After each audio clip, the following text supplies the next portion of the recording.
হ্যাঁ ভাই ক না কাল বছর মতো যেয়ে যাবো তোর সাথে। হ্যাঁ ঠিক আছে। ওটা ডাইরেক্ট তুই এখানে কি করিস? তোর না কাজে যাওয়ার কথা ছিল? তুই জানিস না আমার মা বাবা নাই, ছোটতে মারা গেছে। সারা জীবনকে আমি খেটে খেটে মরবো, তুইও তো একটু কাজ করতে পারিস।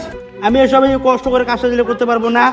সারাদিন হাজিরা করে তুই কত বাস 200 টাকায় বাস, আমি ডাইরেক্ট একবারে 2-3 লাখ টাকা কামাবো। আমার অত কষ্ট করে কাজ করতে পারবো না আমি। ও তুই মাসে 2-3 লাখ টাকা করে কামাবি? হ্যাঁ ঠিক আছে, তুই আজকে সারাদিন কাজ করে 200 টাকা আমাকে কামাই দেখা, দেখি তুই কিরম করে কামাস। আমি যে 200 টাকা কামাই না, বহুত কষ্ট হয়, মাথার ঘাম পায়ে ফেলে তারপর কাজ করি আমি। আরে আমি ফোন করলে না আমার বন্ধু বান্ধব 500 টাকা নিয়ে এখনই দিব। ঠিক আছে যা, দেখি তো কোন বন্ধু দেয়। ঠিক আছে 200 টাকা কাজ করবি, আমাকে এনে দিবি, তারপরে ঘরে ঢুকবি। যা।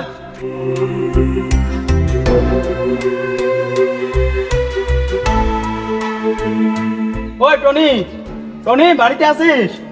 ওই বাড়িতে থাকলে একটু বাড়া তো টনি। কি হইছে রে? একটা কথা ছিল ভাই। কি কথা?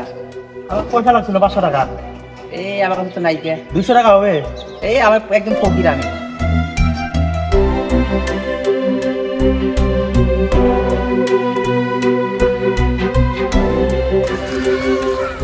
ও হ্যালো ভাই, কই আছিস?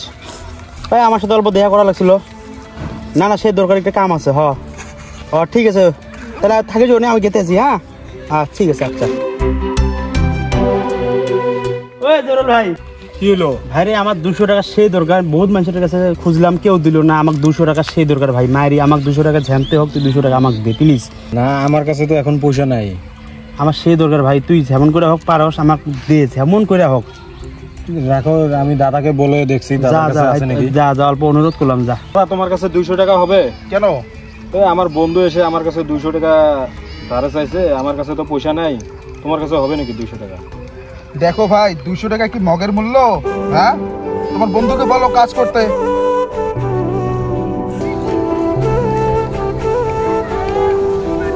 দাদা এই যে 200 টাকা। বন্ধুর কাছ থেকে নিয়ে আসলি?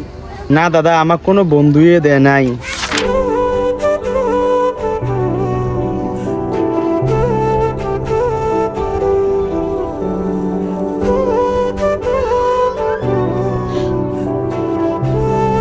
অসৎ রাস্তায় মানুষ চললে খুব তাড়াতাড়ি ধনী হতে পারে, কিন্তু সেগুলোর পরিণতি খুবই ভয়ঙ্কর। আল্লাহ বলেছেন, তোমরা মেহনত করো, ফল দেওয়ার মালিক আমি।